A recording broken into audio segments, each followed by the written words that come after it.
नमस्कार, news point लेकर हाजिर हूं मैं राजीव। दोस्तों, सत्ता में 12 साल गुजारने के बाद, जी हां, 12 साल गुजारने के बाद भी विपक्ष से बीजेपी का डर खत्म नहीं हो रहा है, बल्कि कल की इंडिया गठबंधन की सफल बैठक के बाद ये डर और ज्यादा बढ़ गया है। और इसका ताजा उदाहरण, जी हां, इसका ताजा उदाहरण टीएमसी में डलवाई गई फूट से समझा जा सकता है। आप जानते हैं कि टीएमसी में लगातार फूट डलवाई जा रही है। कल जब ममता बनर्जी सोनिया गांधी से मिली, गले मिल रही थी, कहां पे? तो कॉन्स्टिट्यूशन क्लब दिल्ली में जब इंडिया गठबंधन की बैठक हो रही थी और नजर आ रहा था कि विपक्ष को मजबूती देने में अब ममता बनर्जी सक्रिय भूमिका निभाएंगी। जी हां, तो उस समय खबर यह आ रही थी कि टीएमसी के 20 सांसद बीजेपी नेता भूपेंद्र यादव के घर शुभेंदु अधिकारी के साथ मिलकर एनडीए को समर्थन देने की तैयारी कर रहे थे। हेडलाइन मैनेजमेंट आप जानते हैं। ममता बनर्जी उससे विचलित नहीं हुई और आज जब वो फिर से सोनिया गांधी से मिलने उनके घर पहुंची तो उसी समय सीआईडी कोलकाता में ममता दीदी के घर पहुंच गई। और जांच एजेंसी की टाइमिंग को लेकर अब सवाल उठ रहे हैं। कुणाल घोष ने, जी हां, कुणाल घोष ने इस पर क्या कुछ कहा है, आइए जरा पहले उनको सुनते हैं। यहीं से शुरुआत करते हैं कि कुणाल घोष इस मसले पे क्या कह रहे हैं। सुनिए जरा। ये हम लोग कंडेम कर रहे हैं। हम सब लॉ अबेडिंग सिटीजन है, लेकिन ये घर ममता बनर्जी का घर, 3 टाइम्स का चीफ मिनिस्टर, 7 टाइम्स का एमपी, ममता बनर्जी जैसी लीडर, वो ममता दीदी का जो अभी दिल्ली में प्रोग्राम है, ये तो सबको मालूम है दिल्ली में प्रोग्राम है, ये इंडिया ब्लॉक का मीटिंग है, दूसरा इंपॉर्टेंट मीटिंग्स है। तो ममता बनर्जी जब नहीं है, उनके एब्सेंस में ये क्या हो रहा है? मेरा तो एक काम था, मैं जब आया ये सब देखा तो अंदर से हमको बुलाया, लेकिन सीआईडी नहीं अलाउ कर रहा है। लेकिन इतना दिन तक ममता बनर्जी थे तो वो लोग नहीं आया। ममता बनर्जी जब दिल्ली में है तब ये ममता बनर्जी के घर में ये से सीआईडी सेंट्रल फोर्स, ये ठीक नहीं है डेमोक्रेसी के लिए। ऑफिस में भी हो रहा है क्या? हाँ, अभी मालूम हुआ, वो उसके ऊपर वो तो लीगल मैटर है, हमारा कोई कमेंट नहीं। आपको क्या अंदर जाने के लिए रोका गया है? हाँ, तो मेरा जो घर यहाँ का ममता दीदी का घर का जो सिक्योरिटी है उन्होंने अलाउ कर दिया, लेकिन सीआईडी बोल रहा है इन्वेस्टिगेशन चल रहा है, इसीलिए वो अलाउ नहीं कर रहा है। हम बार बार रिक्वेस्ट किया। तो आप सुन रहे थे, साफ नजर आ रहा है कि बीजेपी बदले की राजनीति कर रही है। दोस्तों, बीजेपी बदले की राजनीति कर रही है। हालांकि ममता बनर्जी ने 2 बड़े दांव चले हैं। एक तो कल्याण बनर्जी को काकोली घोष दस्तिकार की जगह लोकसभा में चीफ व्हिप बना दिया है और दूसरी तरफ बागी हुए विधायक ऋतुव्रत बनर्जी के खिलाफ कलकत्ता हाई कोर्ट का रुख किया है टीएमसी ने, ममता बनर्जी ने। पार्टी ने यानी टीएमसी ने कोर्ट में विधानसभा स्पीकर राथेंद्र बोस के उस फैसले को चुनौती दी है जिसमें उन्होंने ऋतुव्रत बनर्जी को विधानसभा में नेता प्रतिपक्ष के रूप में मान्यता दे दी है। 11 जून को मामले की पहली सुनवाई होनी है, यानी आज से ठीक 2 दिन बाद, यानी परसों 11 जून है और पहली सुनवाई होगी उस दिन। तो बागियों की मुश्किल तो ममता दीदी ने बढ़ा दी है, लेकिन इस पूरे खेल में बीजेपी की साजिश का भी पर्दाफाश हो गया है। हैरानी की बात है कि जिन लोगों ने 15 साल के टीएमसी शासन में सत्ता की मलाई खाई, अब अचानक उन्हें टीएमसी का शासन तानाशाही वाला लग रहा है और बीजेपी की जीत को वो लोकतंत्र की जीत बता रहे हैं। लेकिन असल में इसमें लोकतंत्र को नुकसान पहुंचाने का काम बीजेपी खुद कर रही है, क्योंकि सत्ता पर पकड़ बनाने के लिए वो न केवल विपक्ष को छल कपट से तोड़ रही है, बल्कि विचारधारा की राजनीति से लोगों का भरोसा कम कर रही है। सागरिका घोष टीएमसी से सांसद हैं, आप जानते हैं। सागरिका घोष ने जो लिखा है एक्स पे, आइए जरा वो आपके सामने रखता हूं। सागरिका घोष लिख रही हैं,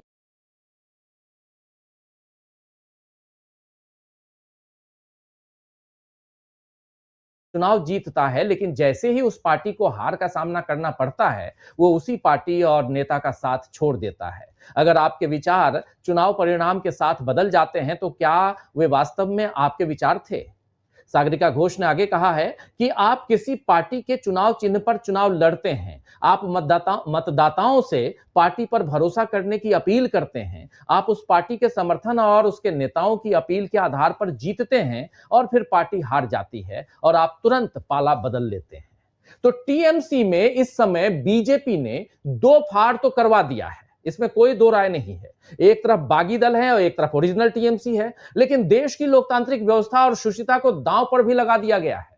यह सही वक्त है जब संविधान की 10वीं अनुसूची पर पुनर्विचार किया जाना चाहिए और माननीय सर्वोच्च न्यायालय इसमें स्वतः संज्ञान ले सकता है। आपको बता दूं, जब मैं यहां 10वीं अनुसूची की बात कर रहा हूं तो 10वीं अनुसूची है क्या? दरअसल 10वीं अनुसूची के तहत किसी भी विलय को वैध मानने के लिए मूल पार्टी के 2/3 सदस्यों के विलय का सिद्धांत है इस अनुसूची में। यानी किसी दल से 2/3 लोग एक साथ अलग होकर दूसरे में विलय करें तो वो दल बदल गलत नहीं होगा। लेकिन सोचने वाली बात यह है कि अलग हुए गुट, चाहे वो 2/3 हो, 3/4 हो या लगभग 100% हो, पूरे के पूरे क्यों नहीं हो, क्या उन्हें अयोग्य नहीं माना जाना चाहिए? अयोग्य नहीं माना जाना चाहिए।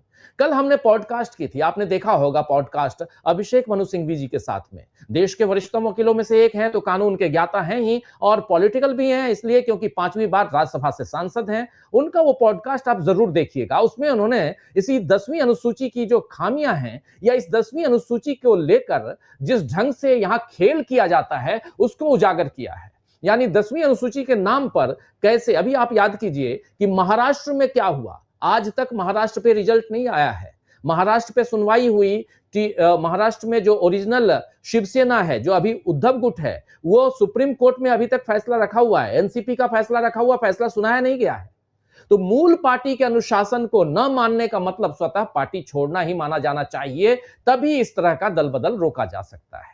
यानी यहां एक बात और आ रही है कि दल बदल करने वाले लोगों के साथ क्या किया जाए और क्या सचमुच 10वीं अनुसूची जो है वो अब फिर से चर्चा का विषय है। ये एक बड़ा सवाल है। लेकिन इन सवालों के बीच एक बड़ा सवाल यह भी आता है कि ममता बनर्जी और सोनिया गांधी की मुलाकात जो है वो 1 घंटे तक अकेले 1-to-1 बैठक आज हुई है, अभी से थोड़ी देर पहले हुई है। उस बैठक से क्या निकल के आया है? देखिए, कल जब इंडिया गठबंधन की बैठक हो रही थी तो 20 सांसद, टीएमसी के 20 सांसद, 28 में से 20 सांसद टूट के उधर जा रहे हैं, यही खबर चल रही थी। आज जब ममता बनर्जी सोनिया गांधी से मिल रही थी, उसी वक्त ममता बनर्जी के घर पर सीआईडी वाले पहुंच गए। चल क्या रहा है? आइए चर्चा करेंगे दोस्तों कि क्या सत्ता के मद में डूबे मोदी ने 12 सालों में लोकतंत्र को दांव पर लगाने के अलावा कुछ और नहीं किया है। एक बड़ा सवाल है। लेकिन इन सवालों के साथ साथ दो और भी इंपॉर्टेंट, ममता और सोनिया ने कैसे बना ली है रणनीति, ये फोटो आप देख रहे हैं। और टीएमसी के गद्दारों की जाएगी क्या सदस्यता? बड़ा सवाल है। इन सवालों का जवाब ढूंढने की कोशिश करेंगे आज हम इस न्यूज पॉइंट में। हमारे साथ कुछ वरिष्ठ साथी जुड़े हुए हैं, उनसे पहले आपका परिचय करवाता हूं और आगे बढ़ते हैं। देखिए, 5 वरिष्ठ साथी हमारे साथ जुड़े हुए हैं। हमारे साथ जुड़े हुए हैं अमलेंदु उपाध्याय जी, हमारे साथ जुड़े हुए हैं प्रोफेसर अखिल स्वामी जी, प्रशांत टंडन जी हमारे साथ जुड़े हुए हैं, हमारे साथ अनिल सिन्हा जी जुड़े हुए हैं और हमारे साथ जुड़े हुए हैं प्रफुल्ल कोलख्यान जी। आप पांचों का स्वागत इस्तकबाल अब तमाम दोस्त साथी शुभचिंतक आप सबका जो अब तक जुड़ चुके हैं उनका भी, जो जुड़ने वाले हैं उनका भी। प्रोफेसर अखिल स्वामी जी, आपके पास सीधे आना चाहता हूं। कल इंडिया गठबंधन की आपने बैठक देख ली, आज इधर सोनिया गांधी और टीएमसी प्रमुख ममता बनर्जी की मुलाकात हो रही है, उधर सीआईडी वाले पहुंच गए। आखिर चल क्या रहा है देश की सियासत? और इस सियासत में टीएमसी का रोल, बीजेपी का रोल और पश्चिम बंगाल, स्वामी जी, इसका असर क्या देश पर पड़ने जा रहा है? देखिए, आज मैं कल्याण बनर्जी को भी सुन रहा था, आज मैंने कीर्ति आजाद को भी सुना।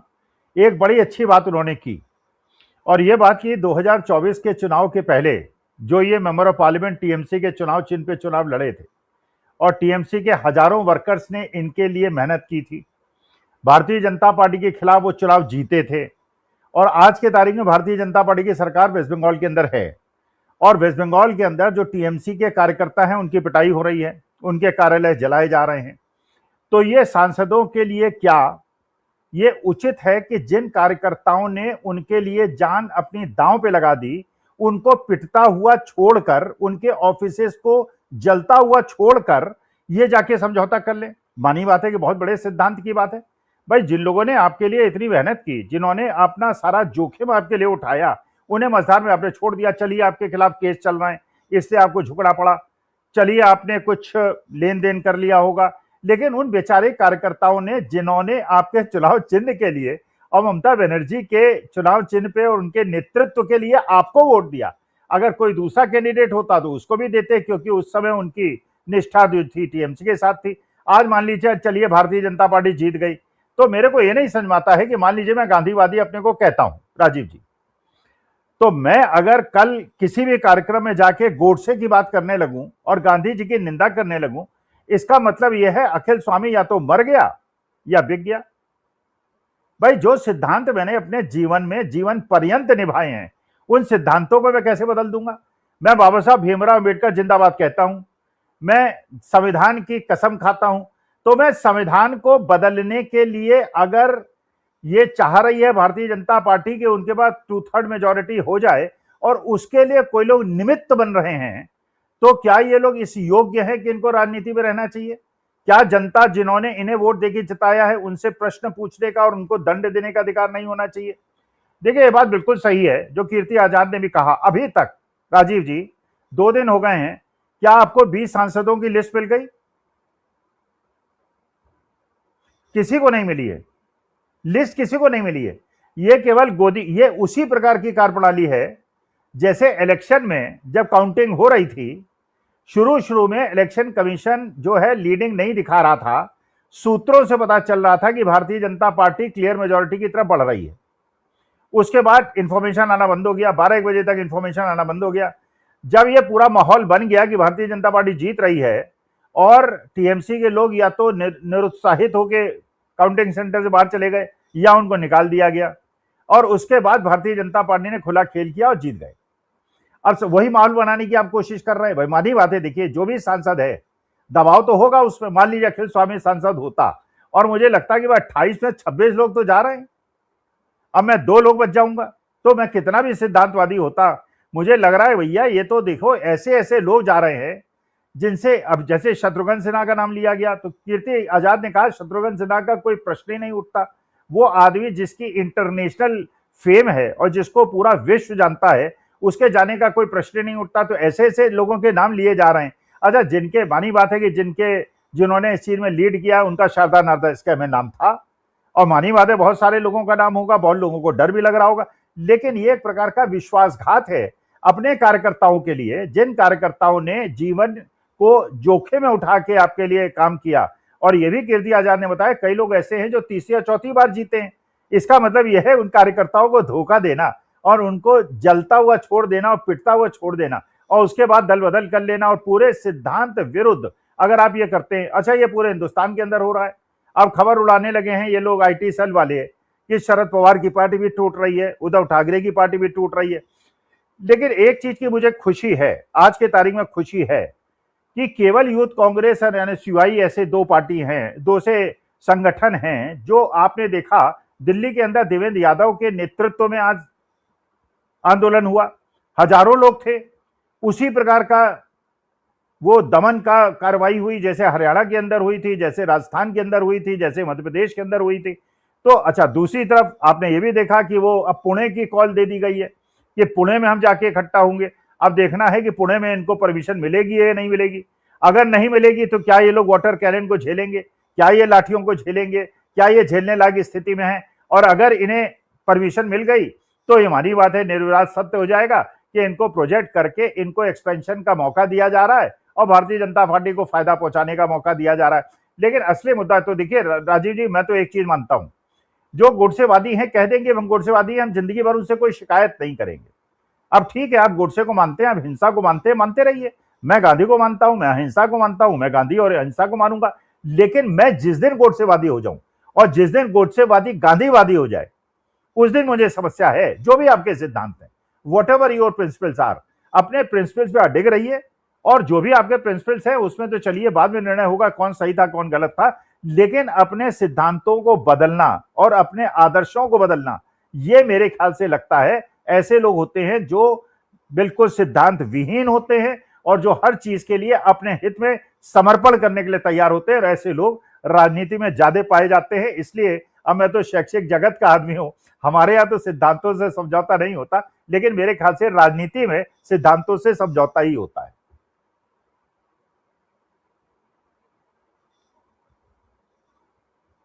आवाज नहीं आ रही? देख भी रहे हैं। आवाज मेरी आ रही है? जी हाँ, जी हाँ, जी हाँ, आ रही है आवाज जी। मैं वही कह रहा, आपकी बात ही रिपीट कर रहा हूं स्वामी जी कि राजनीति में देखिए 15 साल हो गए, 15 साल से आप जिस पार्टी से सांसद या विधायक रहे, मलाई, सत्ता की मलाई आप खाते रहे, तब तो आपको वो पार्टी अच्छी लगती थी। और आज जैसे सत्ता से पार्टी बाहर हो गई, तो वैसे ही आप फिर किसी और के साथ जाने के लिए तैयार हैं, तत्पर हैं। ये आखिर कौन सी राजनीति है? सुशीता की तो कोई बात ही नहीं यहाँ पे। जरा आना चाहता हूं प्रशांत जी, 10वीं अनुसूची का जिक्र भी अभी कर रहा था शुरुआत में मैं, जरा उस पर भी आना चाहूंगा। और साथ साथ ममता बनर्जी, अब देखिए एक और भी आप लोगों ने सुना कि नहीं सुना, एनडीए की बैठक बुला ली है नरेंद्र मोदी साहब ने। एनडीए की बैठक मोदी जी ने बुला ली है। तो एनडीए की बैठक हो रही है और नरेंद्र मोदी एनडीए के तमाम मेंबरान को, तमाम दलों को, उनके प्रमुखों को, जो भी आएंगे उनको संबोधित करने जा रहे हैं। तो ये तो होना ही था। ये आखिर परेशानी क्या है? क्यों परेशानी इतनी है प्रशांत जी? देखिए, प्रोफेसर अखिल स्वामी बात कर रहे थे नैतिकता वगैरह की। तो नैतिकता किसके लिए लागू होती है? ये अगर चोर उचक्के और इन सब के समाज में नैतिकता नहीं होती है। ये बागी जो आपने इस्तेमाल किया, ये बड़ा सम्मानित शब्द है। ये भगोड़े हैं भाई। तो अब जरा इन भगोड़ों पे दो चीजों पे मैं बात करूंगा। एक तो कानूनी पक्ष इसका क्या है भगोड़ों के मद्देनजर, और दूसरा कि इन भगोड़ों की वजह से राजनीति में क्या असर पड़ने जा रहा है। ये दो चीजों पे बात रखूंगा। पहली बात की कानूनी, जैसा आपने बताया, मैं 10वीं अनुसूची जो एंटी डिफेक्शन लॉ है, दल बदल कानून है, उसकी बात करता हूँ। 2/3 का जो छूट है, यानी 2/3 अगर आपके पास नंबर है, तृणमूल कांग्रेस के मामले में लोकसभा में ये आंकड़ा 19 का है। तो अगर 19 या 19 से ज्यादा है तो आपको बीजेपी के साथ मर्ज होने पर छूट है।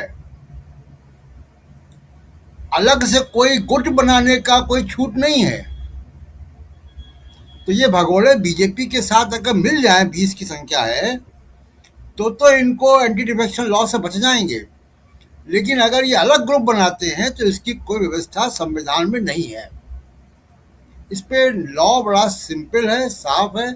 अभी आपने अभिषेक मनु सिंघवी जी की बात की, उन्होंने भी यही कहा होगा। तो एक दूसरी बात की, देखिए पॉलिटिकल पार्टी, अभी आपने चीफ व्हिप की बात की, उसको भी बता देता हूँ। 20 मई को स्पीकर को चिट्ठी भेज दी थी ममता बनर्जी ने कल्याण बनर्जी को चीफ व्हिप बनाने के लिए। तो अब वो मतलब 15 दिन हो गए इस बात को। तो और चीफ व्हिप बनाने का अधिकार पार्टी लीडरशिप को है, लेजिस्लेटिव पार्टी को नहीं है। काकोली घोष अपने आप को चीफ व्हिप नहीं बना सकती हैं। कोई भगोड़ा विधायक या भगोड़ा एमपी अपने आप को चीफ व्हिप नहीं बना सकता है। ये सुप्रीम कोर्ट की 5 जज बेंच ने शिवसेना मामले में क्लियर किया है कि पॉलिटिकल पार्टी ही बनाएगी। अब लेजिस्लेटिव पार्टी पॉलिटिकल पार्टी नहीं होती है। लेजिस्लेटिव पार्टी पॉलिटिकल पार्टी का एक हिस्सा है। पॉलिटिकल पार्टी में किसान संघ भी होता है, छात्र संघ भी होता है, उनका सेक्रेटेरिएट होता है, जिला से, ब्लॉक से, गांव के और मुख्यालय के स्तर पर तमाम पदाधिकारी होते हैं। ये सब मिला के पॉलिटिकल पार्टी बनती है। 10-5 भगोड़ों से पॉलिटिकल पार्टी नहीं बनती है। तो ये जो लोग हैं जो मिले। अब दूसरी बात कि इन्होंने क्या इंडिपेंडेंट ग्रुप बनाया? नहीं, ये पहले गए हैं, अपने आपस में नहीं मिले। ये पहले मिले हैं भूपेंद्र यादव के यहाँ घर पे, जहाँ शुभेंदु अधिकारी भी थे।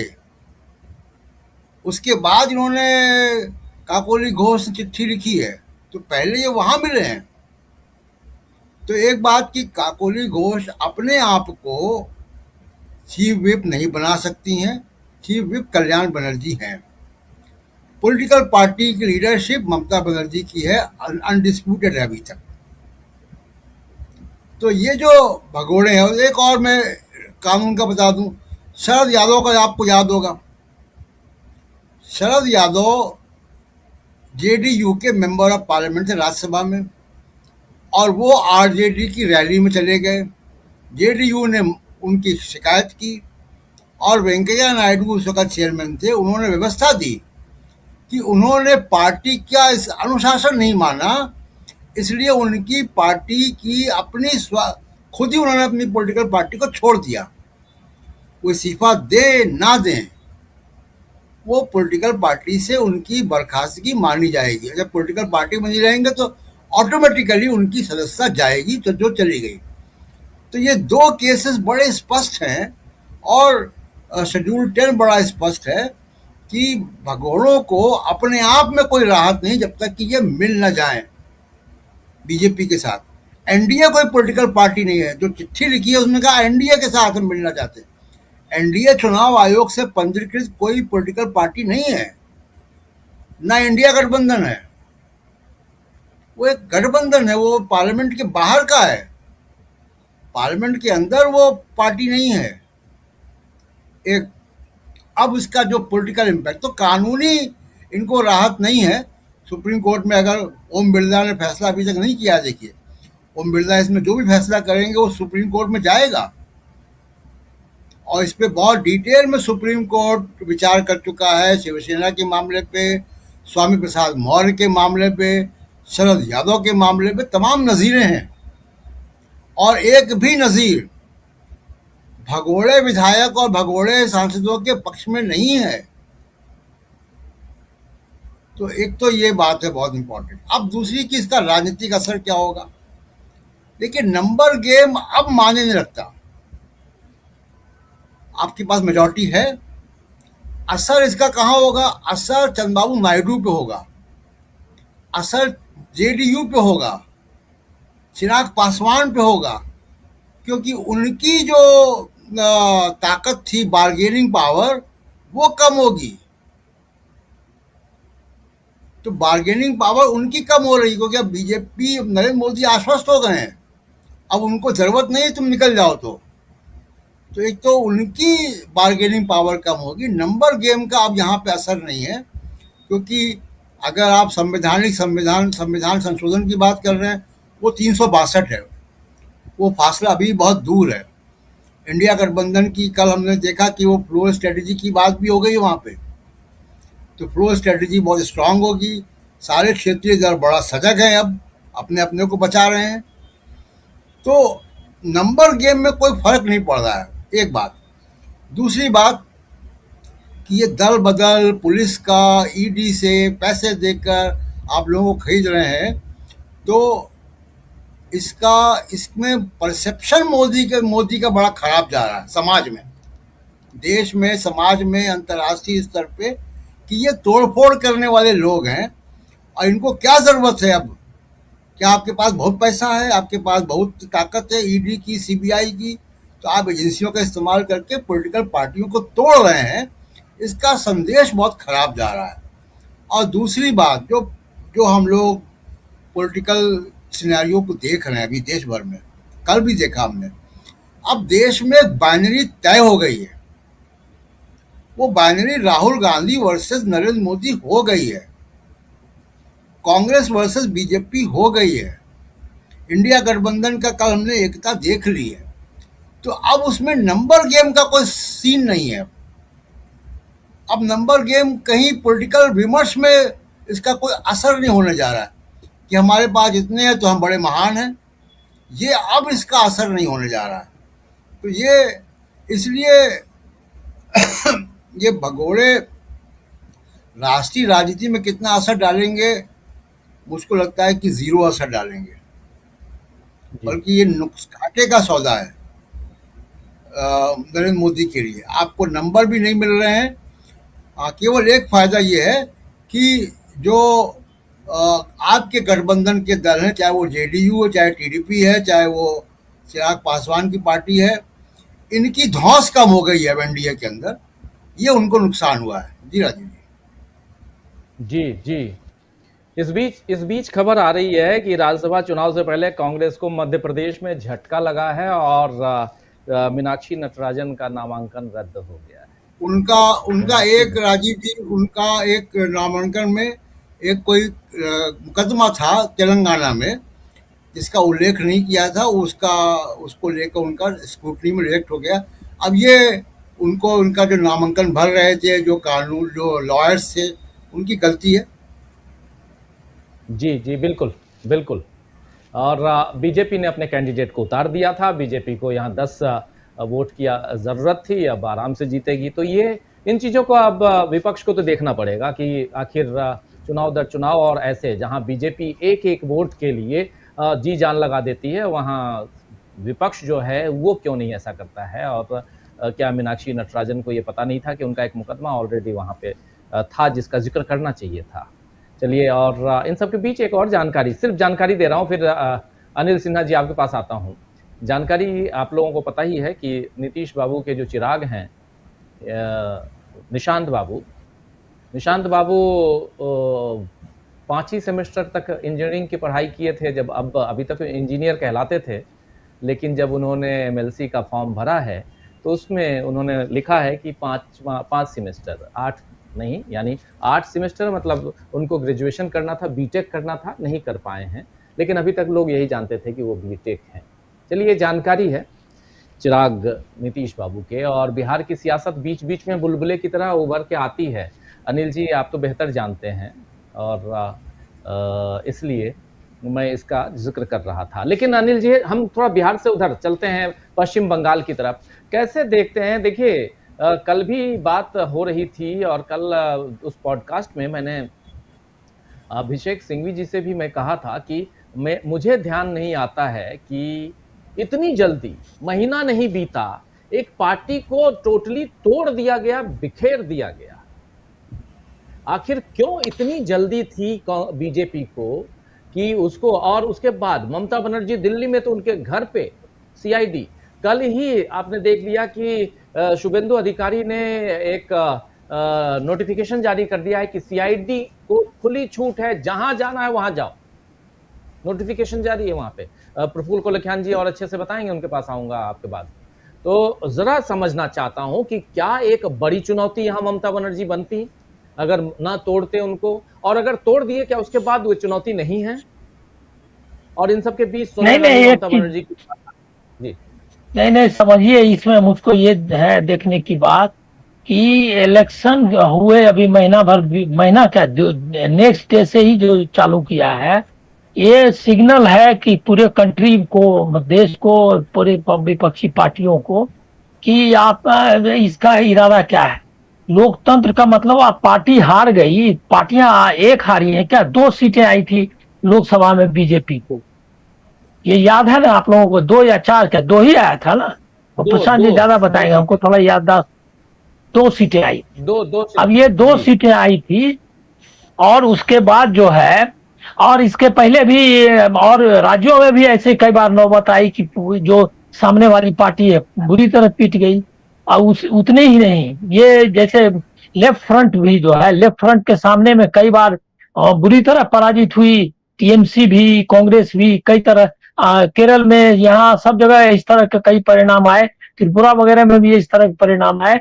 लेकिन कभी आपने सुना है कि किसी पार्टी को, और केंद्र में सत्ता तो थी कांग्रेस की, लेकिन कभी सुना कि कोई पार्टी जो हार गई है उसको नेस्ता नाबूद करने के लिए लग जाए?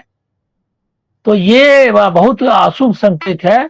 इसमें जो है, इसको इस तरह से लाइटली नहीं लेना चाहिए, क्योंकि आग पूरी, मतलब इतनी थम्पिंग मेजोरिटी से इतना ज्यादा लैंडस्लाइड विक्ट्री कह सकते हैं, और उसको उन्होंने सेलिब्रेट भी किया है। और उसके बाद लग गए डे वन क्या, काउंटिंग के समय से ही लग गए थे कि किस टीएमसी को उखाड़ फेंकना है।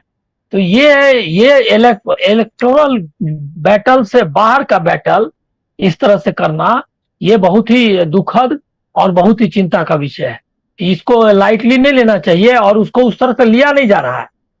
जो बंगाल में हो रहा है उसको डाइवर्ट करने के लिए तमाम तरह की कोशिशें चल रही है। एक कोशिश ये है, जो पीआर इवेंट एक्सरसाइज चालू हुआ, चंद्रबाबू नायडू, देवे गौड़ा और क्या कहते हैं एकनाथ शिंदे, सबने लिखा है कि किस तरह से नेहरू से भी ज्यादा महान और क्या कहते हैं क्या प्रखर प्रधानमंत्री जो है ये है, लेख लिख करके चालू हुआ है। मतलब एक नया पब्लिक एक्सरसाइज जो कर रहे हैं कि एनडीए की बैठक हो रही है, वो भी यही है कि उनको ये विश्वास नहीं है कि बीजेपी पार्लियामेंट्री पार्टी की अभी तक मीटिंग नहीं हुई है और वो जो है एनडीए की बैठक कर रहे हैं। तो बाईपास करना जो पॉलिटिकल ये है नॉर्म्स है, जो कॉन्स्टिट्यूशनली मैंडेटेड नॉर्म्स है, उससे अलग हटना ये लगातार कर रहे हैं। यही आपको वहां भी दिख रहा है, बंगाल में भी। अब बंगाल में लेकिन कानूनी जो है वो पेच काफी फंसने वाला है। एक तो स्प्लिट जो है करने का, कोई भी पॉलिटिकल पार्टी का स्प्लिट नहीं हो सकता है पार्लियामेंट्री पार्टी के हिसाब से। तो आज जब तक वो स्प्लिट नहीं बताएंगे अलग से वो अपना ये नहीं फॉर्म कर सकते। दूसरा है क्या कि जो व्हीप है वो राइट है पॉलिटिकल पार्टी को करने का, ये अपॉइंट करने का, जो कर दिया उसने ममता बनर्जी ने कल्याण बनर्जी को। और तीसरा ये भी है कि कोई भी पॉलिटिकल पार्टी से ही जीत करके आते हैं कोई सांसद या विधायक, इस बात को इग्नोर नहीं किया जा सकता है। जब भी आप इंटरनल स्प्लिट मतलब इंटरनल ये डिफरेंसेस और ये जो है तो क्या कहते हैं डिफेक्शन का जब के बारे में बात कर रहे हो, तो ये 5 जज बेंच इसकी चर्चा कर रहे थे प्रशांत जी, वो है। तो कानूनी फेंस तो पड़ने वाला, लेकिन कानूनी से ज्यादा ग्राउंड पे बैटल चल रहा है। लेकिन हमको लग रहा है कि किसी तरह कोशिश कर रही है ममता बनर्जी ये करने की, मतलब इस ये जो आया है तूफान, इससे लड़ने की कोशिश कर रही है। और उसमें कितना सफल होती है नहीं होती है ये अलग बात है। सारा मतलब आप सोचिए, सारे अखबार, पूरा मीडिया, इवन सोशल मीडिया में भी टीएमसी कैसे टूट रही है। टीएमसी टूट नहीं रही है, टीएमसी को तोड़ा जा रहा है और तोड़ने वाला है वो सेंट्रल गवर्नमेंट, रूलिंग पार्टी, और उसके लिए हर एक चीज का सहायता ले रहा है। ईडी, सीबीआई, सीआईडी, अभी सीआईडी उनके घर पर गई, आपकी चर्चा कर रहे हैं। पैसा कितना खेल हो रहा है कोई किसी को मालूम नहीं है। ये सारा चल रहा है। चर्चा इस पर होनी चाहिए कि भूपेंद्र यादव ने कैसे मीटिंग बुलाई और क्यों गया, बताइए। खुला खेल फर्रुखाबादी, मतलब कि आप जो सांसद टीएमसी का सांसद है उससे आप क्या कहते हैं पॉलिटिकल फाइट चल रही है, डिफेक्शन का वहां मामला चल रहा है और उसके बैठक कर रहा है एक सीनियर मिनिस्टर जो है अपने यहाँ। ये आपको लग रहा है क्या कि सीधा संविधान और कानून का उल्लंघन है? सीधे उल्लंघन।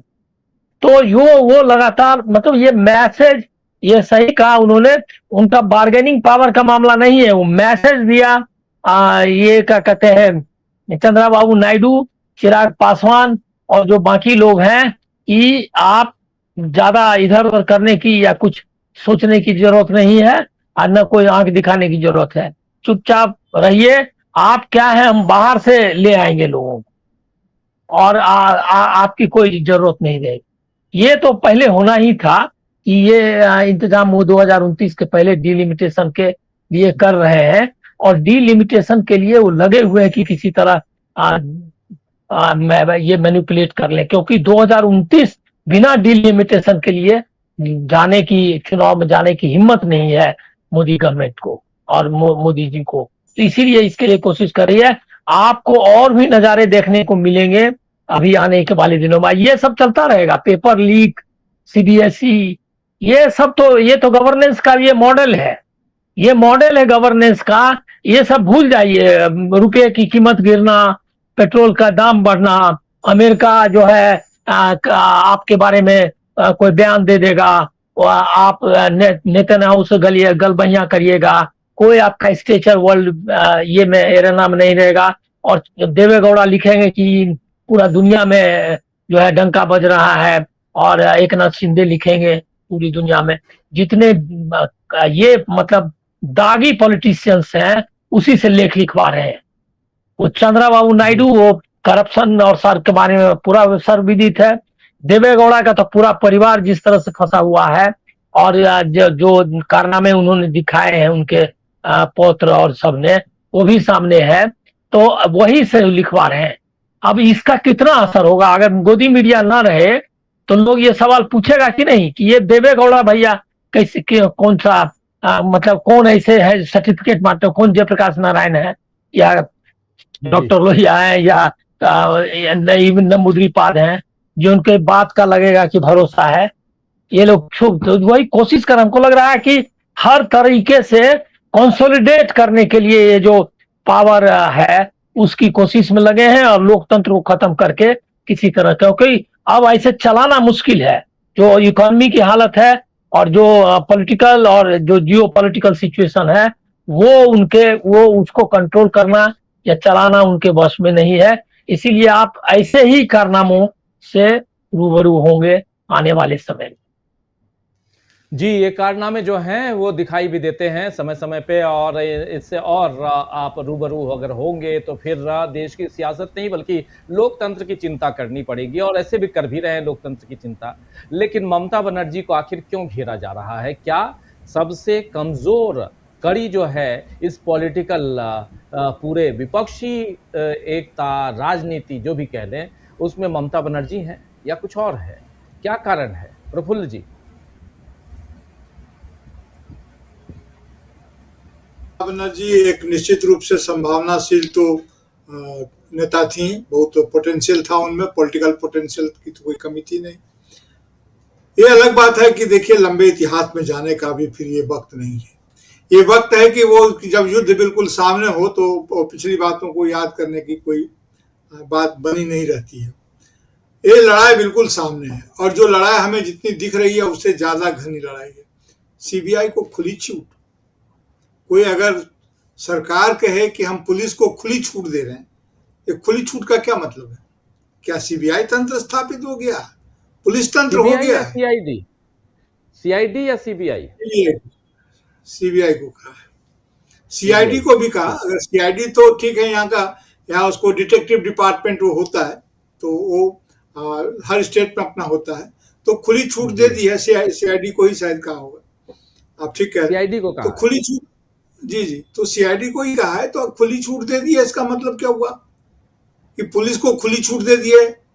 इसके पहले इन लोगों ने ये कहा था कि सेना को खुली छूट दे दी है, बाद में कुछ गरम आलू टाइप की कोई बात निकली थी। पता नहीं इसमें खुली छूट में क्या क्या होता है, गरम आलू ठंडा आलू मुझे क्या मालूम, लेकिन अब खुली छूट दे दी है। तो आप जानते हैं खुली छूट का मतलब क्या हो सकता है। देखिए जो दिख रहा है हमें तो दिख रहा है विधानसभा लोकसभा, लेकिन महत्वपूर्ण नगर पालिकाओं को मैं एकदम भरभरा के गिर गया है। महत्वपूर्ण नगर पालिकाओं को तोड़ा गया है। कई की चर्चा अगर आप करेंगे तो भाटपारा, डायमंड हार्बर, कोलकाता नगर निगम, विधानसभा, ये विधाननगर की पौर सभा, सभी जगह भरभरा के गिर गए हैं। पंचायतों पर दबाव बनाया जा रहा है, नीचे से जमीन खिसकाई जा रही है, कोहराम मचा हुआ है यहाँ, कोहराम। और जो कार्रवाइयां हो रही है, जो प्रशासनिक स्तर पर कार्रवाइयां हो रही है, जनता को साथ लेकर के, अब ये बताते हैं कि जनरोष है, तो जनता को आक्रामक बना देंगे क्या सरकारी संस्थाओं के खिलाफ, चुनी हुई निकायों के खिलाफ? उसके जो कानूनी प्रावधान है वो होने दीजिए ना, वो नहीं होने दे करके।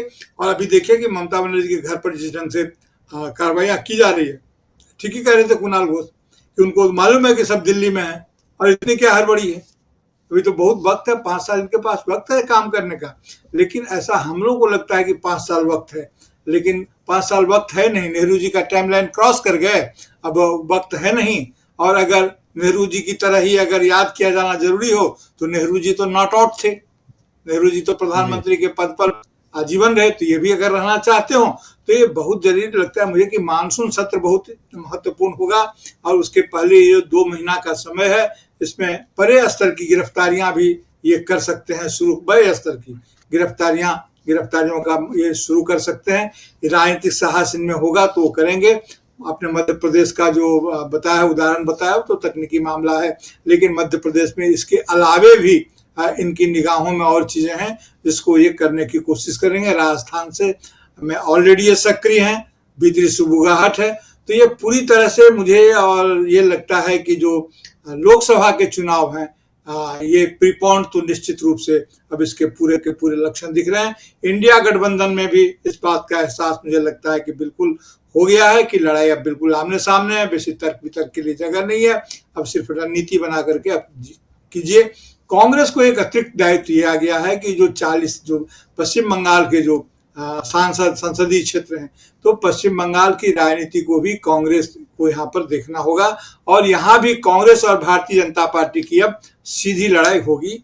और इसके लिए ममता बनर्जी अगर तैयार होती हैं तो ममता बनर्जी और लेफ्ट कांग्रेस को सपोर्ट करके अगर उनके साथ किस प्रकार की राजनीतिक बात बनाते हैं तो ये एक सिंबलिक ईपी सेंटर अगले चुनाव, लोकसभा चुनाव का पश्चिम बंगाल होगा। मैं पहले भी कह चुका हूं, थोड़ा बढ़ा के ही शायद कह दिया हो कि सत्ता की राजनीति अगर जनप्रतिनिधियों की राजनीति का केंद्र दिल्ली बनी है तो जनता की राजनीति का केंद्र कोलकाता बन सके, ऐसी कोशिश होगी। तो ये एक बड़ा मुद्दा बनेगा राजनीति का अगले लोकसभा चुनाव में। विपक्ष इस बात को लेकर के सक्रिय है और उस सक्रियता में कुछ नए आयाम जुड़ेंगे। जो तकनीकी बातें हैं, जो कानूनी बातें हैं, वो आप जानते हैं कि उनमें किस प्रकार से तोड़ मरोड़ और तमाम बातें होती है। हम लोग जो अर्थ निकालते हैं वो लोग उसका कुछ दूसरा अर्थ निकाल लेते हैं और संस्थाएं उनके काबू में है, पूरी की पूरी संस्था कैप्चर है। और इस समय में इस बात को स्वीकार कर लेना होगा कि देखिए कि बाइनरी पॉलिटिक्स की तरफ हम जा रहे हैं। अभी किसी ने कहा कि हम बाइनरी की तरफ जा रहे हैं, बाइनरी की तरफ जाने की इच्छा न भी हो तो भी हमको ये धकेल दिया जा रहा है। इस मामले में राजनीतिक रूप से अधिक सतर्कता की जरूरत है कि अगर बाइनरी पॉलिटिक्स शुरू होती है तो फेडरल एस्पिरेशंस का क्या होगा, उसका केयर करना होगा। लेकिन इस समय तो पूरा राष्ट्र ही संकट में है। जब राष्ट्र बचेगा तब उसका फेडरल कंपोनेंट बचेगा। राष्ट्र ही खतरे में है और इसलिए अभी फेडरल की चिंता न करके राष्ट्र की चिंता करके इस बाउंड्री को एक्सेप्ट करते हुए चलना चाहिए। पश्चिम बंगाल के संदर्भ में 30 सेकेंड और लोग ये कहते हैं कि सही कहते हैं कि 41% वोट ममता बनर्जी को मिला है, बड़ी बात है। लेकिन लोकतंत्र में जो वोट मिलता है वो पैसिव सपोर्ट होता है, एक्टिव नहीं होता है। और इसीलिए जब वाम फ्रंट गया था तो उसको भी ठीक 41% वोट मिला था और ममता बनर्जी को 48% मिला था। लेकिन उस 41% का लेफ्ट ने क्या किया ये सबको मालूम है, खिसक के कहां चले गए। उसी प्रकार इस बार भी ममता बनर्जी को 41 मिला है और बीजेपी को शायद 46 मिला, 48 भी नहीं मिला है। लेकिन उनका राजनीतिक उत्साह नहीं। 5% जनता पार्टी 5% का अंतर है, 5% का अंतर है, सही कह रहे हैं जी जी जी जी। तो 41-46 का है। तो और भारतीय जनता पार्टी इसमें में राजनीतिक उत्साह में नहीं, राजनीतिक उन्माद में है। उत्तेजना और उन्माद जो इनके राजनीति के लक्षण है वो उसको प्रशासन को भी उससे भर दिया है और ये उन्मादी फैसले हो रहे हैं जिसको न कानून की परवाह है न संविधान की परवाह है। और यह तभी संभव हो रहा है जब सारी संस्थाएं कैप्चर्ड है और जब आप सीआईडी को खुली छूट देने की स्थिति में है या छूट नहीं देने की स्थिति में। छूट देना यानी कि आप उसको स्टीयर करेंगे, तो ऐसी स्थिति में राजनीति गई है। दमामा बच गया है। सामने चुनाव, मध्यावधि चुनाव मुझे लगता है होगा, क्योंकि दो कारण है कि कुछ ऐसे कंपोजिशन है जिनकी चर्चा हम नहीं कर सकते, जिनके रहते हुए लोकसभा का चुनाव ये करा लेना चाहते हैं ताकि अगला 5 साल निश्चिंत रहे। ये बाइनरी हमारे सामने खड़ी है। अब वही बात है, आप कल कह रहे थे मुक्तिबोध की पंक्ति, कभी मैंने आपको मुझसे सुनी थी, पार्टनर तुम्हारी पॉलिटिक्स क्या है जी। तो अभी इस फैसला करने जी। मुक्तिबोध जी के राज्य में बैठा हुआ हूँ इस वक्त और यहाँ से दूरी नहीं है, लगभग 50 किलोमीटर की दूरी राजनांदगांव है मुक्तिबोध जी का अपना गृह नगर। और मुक्तिबोध जी ने बहुत बढ़िया लिखा कि पार्टनर तुम्हारी पॉलिटिक्स क्या है। तो पॉलिटिक्स अलग अलग लोगों की और कांग्रेस पार्टी की पॉलिटिक्स और इंडिया गठबंधन की पॉलिटिक्स कल नजर आ रही थी। लेकिन दूसरी तरफ जब हम बीजेपी की पॉलिटिक्स देखते हैं, अभी आप कह रहे थे कि कुछ मध्यावधि चुनाव करवा सकते हैं, कुछ जो आज के जो ग्रह नक्षत्र मिले हुए हैं वो मिले रहें और ऐसे ही बने रहें ताकि चुनाव जल्दी से जल्दी करवा लिया जाए। ये वही ग्रह नक्षत्र की बात है। कल ग्रह नक्षत्र की बात कर रहा हूं तो एक जानकारी ऐसे ही, ये आउट ऑफ द सिलेबस है लेकिन फिर भी बोल रहा हूं, ग्रह नक्षत्र से रिलेटेड जरूर है कि कल वीनस और बृहस्पति यानी शुक्र और बृहस्पति दोनों बहुत करीब आए थे, गले मिल रहे थे दोनों। आसमान देखते तो आप लोगों को दिखाई देता, बहुत नजदीक थे दोनों, बिल्कुल जैसे गले मिल रहे हों दो दोस्त, बिछड़े हुए दोस्त, उस ढंग से। तो ग्रह नक्षत्र जो है ऐसे ही मिलता है, मुलाकात जो होती है। और जिसकी तरफ आप इशारा कर रहे थे मैं अभी बता दूं कि केसी वेणुगोपाल जो हैं वहीं गए हुए हैं इस वक्त। अभी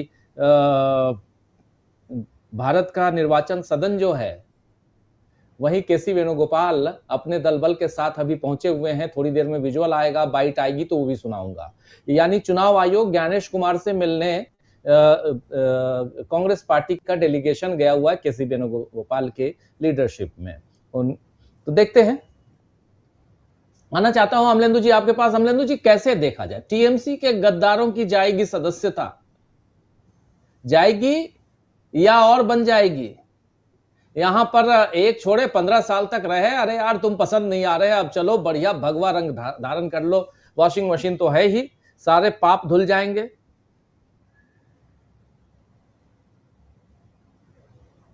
तब जाएगी कि जब इस लायक हो कि सदस्यता जाए।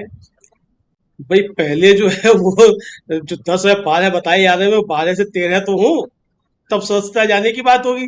तो अभी तो ये स्थिति नहीं बन पा रही है, वो लिस्ट ही किसी के सामने नहीं आ रही है कि 19 है कौन, कहाँ पाए जाते हैं 19, अभी तो यही सामने नहीं आ रहा है। तो राजीव जी, जब तक 19 सामने नहीं आएंगे सदस्यता जाने की बात तो बाद में आएगी, पहले 19 तो हो, 2/3 तो हो जाओ पहले।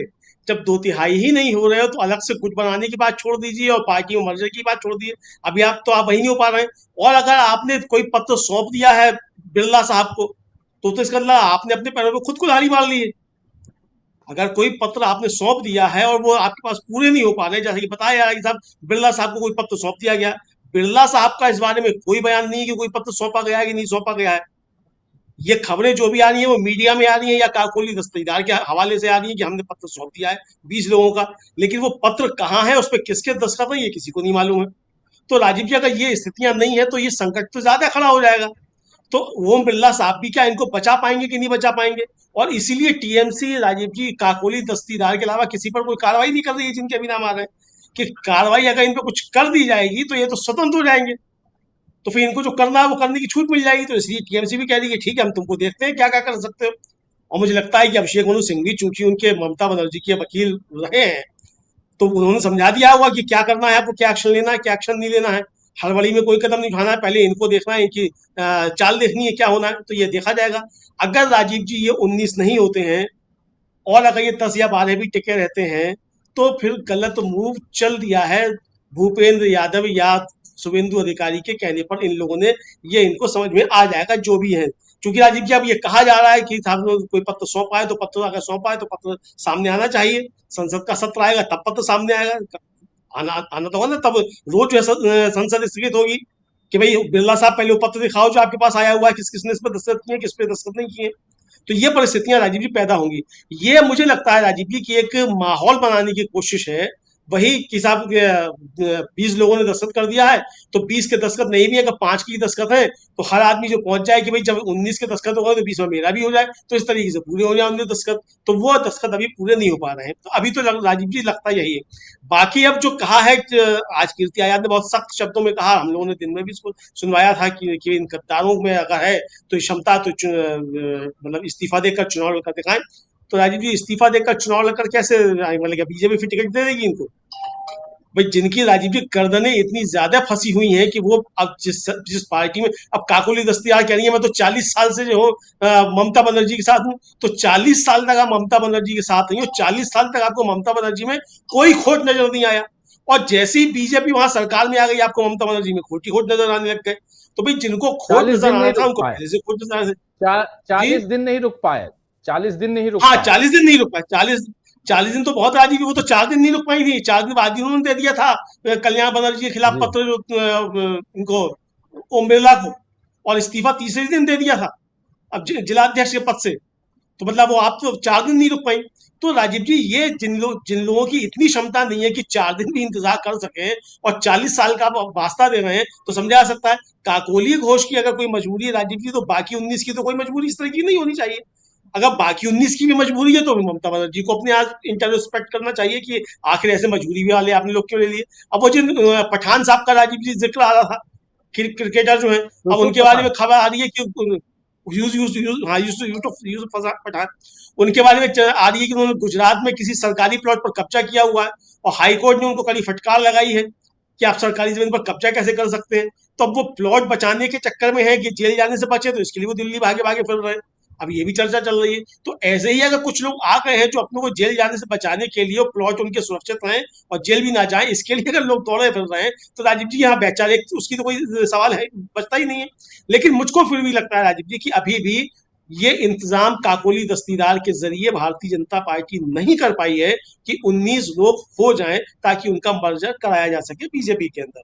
तो ये जिस दिन 19 होंगे उस दिन राजीव जी आप देखिए, आम आदमी पार्टी के राज्यसभा सदस्य 7 जो थे, उन्होंने दिन में प्रेस कॉन्फ्रेंस की, शाम को उनको भर्ती करा दिया गया बीजेपी में।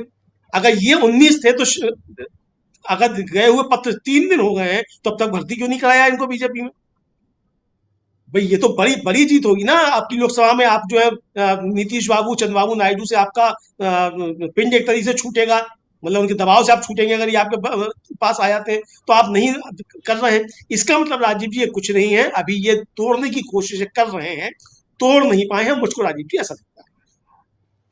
हेडलाइन मैनेजमेंट, कल तो जरूरत थी इसकी, 20, 19, 15 जो भी कह रहे हैं, इंडिया गठबंधन से ऊपर इसको रखना, क्योंकि इंडिया गठबंधन उसमें भी एक प्रमुख दल टीएमसी वो उसमें टूट, और इतने सांसद 5 जो सांसद हैं वो चले गए, इसलिए यहाँ पर ये दिक्कत तो थी ही। विवेक तनखा क्या कह रहे हैं जरा ये सुनना जरूरी है। मीनाक्षी नटराजन की बात कर रहा था मैं कि मीनाक्षी नटराजन का नॉमिनेशन जो है वो खारिज हो गया है, राज्यसभा का नॉमिनेशन।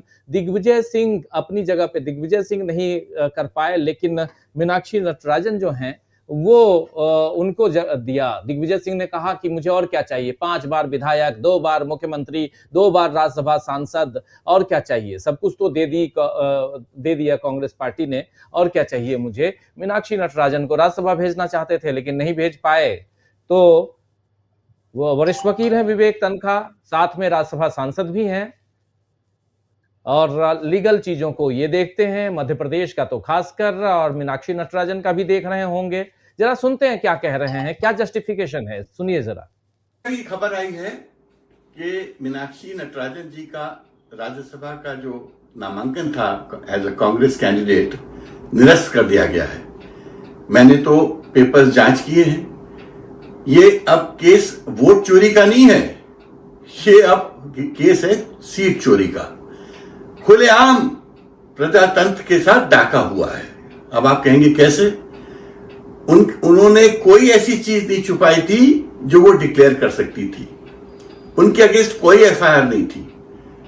उनको एक बात नोटिस मिला था कोर्ट से, section 223 of the new CrPC, कि आप जवाब दीजिए कि एप्लीकेंट कहता है कि आपको और दूसरे लोगों को 10 करोड़ रुपए का मुआवजा देना चाहिए। उन्होंने आपत्ति लगाई कि ये नोटिस मुझे भेजा ही नहीं जा सकता कि मेरा इस केस से कोई संबंध नहीं है, कोई कॉग्निजेंस नहीं है, कोई ऑफेंस नहीं है। तो कौन सी चीज वो डिक्लेयर कर सकती थी एज एन एफआईआर और a court cognizance? Mainly because किसी को कोर्ट नोटिस भेज देती है mechanically is not a case. बिना किसी केस के, बिना किसी प्रकरण के एक ऐसा अनहोनी स्थिति बना दी है रिटर्निंग ऑफिसर भोपाल ने या विधानसभा ने कि एक नेशनल पार्टी के जीते हुए कैंडिडेट को हरा दिया।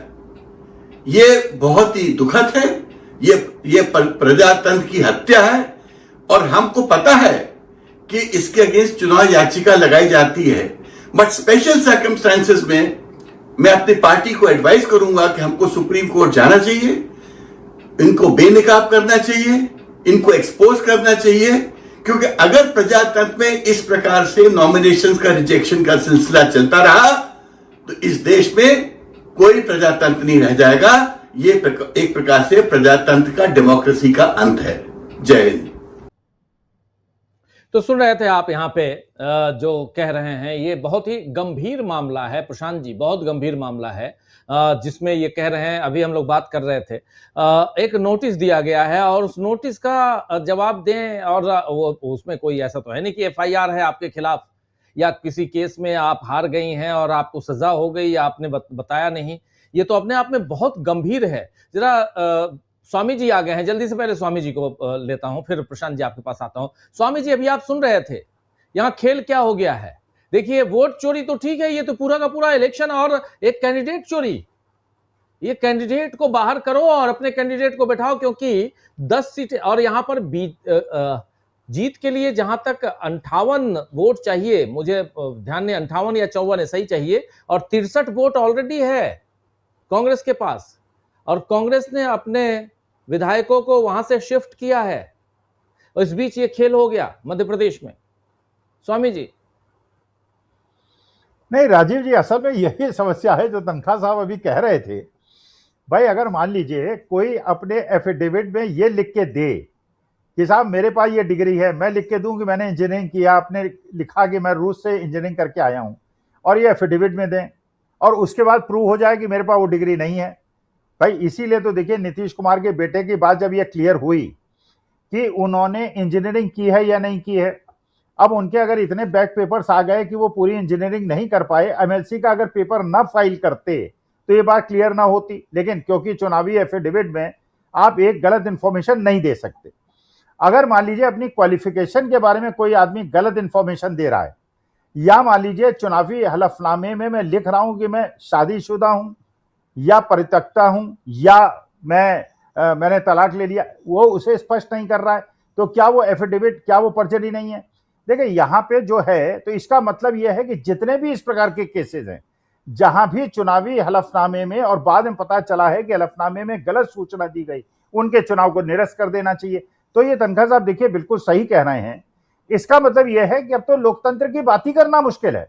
अब तो लोकतंत्र, ये भी मैं देखिए कल जो मैं बात कह रहा था आज फिर कह रहा हूं, अगर ये जैसे ये कल मीटिंग हुई इंडिया गठबंधन की और उसके बाद निकल के आया कि अखिलेश यादव की कुछ समस्याएं थी, तेजस्वी यादव की कुछ समस्याएं थी, भाई अपनी समस्याओं को लेके बैठे रहिए, आपका भी यही हाल होगा, आप भी हारेंगे और आपके भी लोग टूटेंगे, और उसके बाद आप जो है फिर राहुल गांधी की शरण में जाएंगे, लेकिन उस समय तक बहुत देर हो चुकी होगी।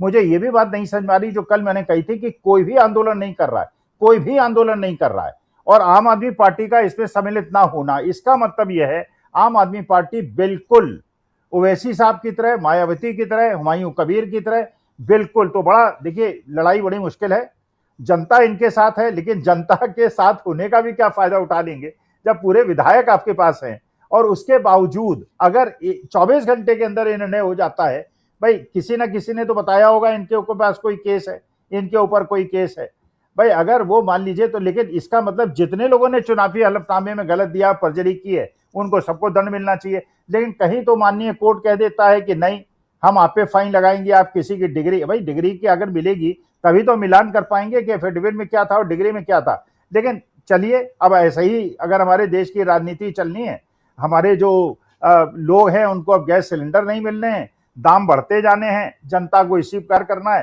तो देखिए हम लोग तो अपना जो संघर्ष कर सकते हैं कर रहे हैं, बाकी हमारे देशवासी जाने और हमारे भारत का भविष्य जाने। हम तो भारत के शुभचिंतक हैं, इसलिए हम प्रयास कर रहे हैं। जी जी जी, लेकिन ये इस मामले को हम लोग उस पर चर्चा कर ही रहे हैं, और आप स्वामी जी आप बिल्कुल सही बता रहे हैं, सही फरमा रहे हैं।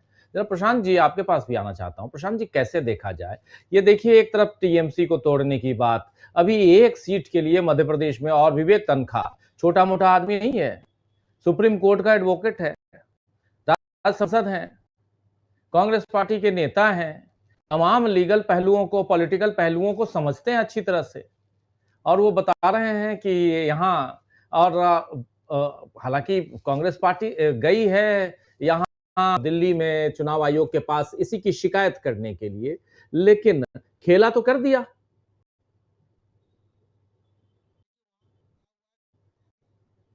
प्रशांत जी की आवाज नहीं आ रही। जी जी आ रही है। मैंने अभी रिटर्निंग ऑफिसर का आदेश पढ़ा है जी, मुझे भरोसा है कि ये मामला अगर सुप्रीम कोर्ट में जाएगा तो मीनाक्षी नटराजन को राहत मिल सकती है, और जो 18 तारीख को वहाँ चुनाव होना है वो होगा। वो मैंने अभी देखा, उसमें मेरिट मुझे कम नज़र आ रही है, क्योंकि ये प्रतिवाद है, और प्रतिवाद के बाद क्या होता है कि वो केस कोर्ट कॉग्निजेंस लेती है, तब वो केस की सूरत में आता है वो। तो आपके पास जैसे मान लीजिए कि अब जब पासपोर्ट अप्लाई करते हैं आप, तो पासपोर्ट में पूछते हैं ना आपसे कि आपके खिलाफ कोई मुकदमा तो नहीं है, तो वो मुकदमा आप कब बताते हैं? आपको किसी ने सम्मन भेज दिया, उसमें मुकदमा नहीं है। तो ये अभी बहुत इनिशियल स्टेजेस में था। अब क्योंकि वो जो प्रतिवाद है उसमें बीएनएस के कुछ सेक्शंस हैं जो कि क्रिमिनल हैं, जिसमें 2 साल की सजा है। अब क्योंकि उसके प्रतिवाद में वो धाराएं हैं, इसलिए ये कहना कि वो मुकदमा है, आपराधिक मुकदमा है, ये मामला मुझे कन्विंसिंग बहुत लगता नहीं है। और मुझे लग रहा है कि इसमें रिलीफ इनको मिल जाना चाहिए और वहाँ चुनाव होगा। दूसरी बात, जो ये भगोड़ों की बात भी थोड़ा कर लें। देखिए, कल जो हुआ है, जो आप बार बार कह रहे हैं कि हेडलाइन मैनेजमेंट, मुझको ऐसा लग रहा है कि कल इंडिया गठबंधन की बैठक के समय इनको मीडिया स्पेस के लिए ये जल्दबाजी में एक कदम उठा दिया गया। इसमें बहुत लीगल दिमाग नहीं लगाए गए, लीगल ब्रेनस्टॉर्मिंग नहीं की गई, कायदे से वो सेक्शंस को नहीं पढ़ा गया, कानून के पहलुओं को। इनके पास कोई अभिषेक मनु सिंघवी, कपिल सिब्बल जैसा कोई होता तो शायद इनको मिल जाता सलाह सही। हुआ ये कि आमतौर पे आप देखिए, पत्रकारों को भी मैं देख रहा हूँ कि ज़्यादातर पत्रकार इस बात को लेकर कंफ्यूज हैं कि 2/3 और 2/3 हो गया 20 की संख्या, 18 की संख्या, 19 की संख्या। आपने शुरू में बात कही कि वो 1 हो या 100 हो, अगर वो मर्ज नहीं हो रहे हैं दूसरी पार्टी में, तो वो संख्या किसी काम की नहीं है। वो 18 है कि 20 है कि 50 है, उसका कोई मतलब नहीं है। इसलिए मैं कह रहा हूँ कि ये भगोड़ों का केस बहुत कमज़ोर है और ये हेडलाइन मैनेजमेंट के लिए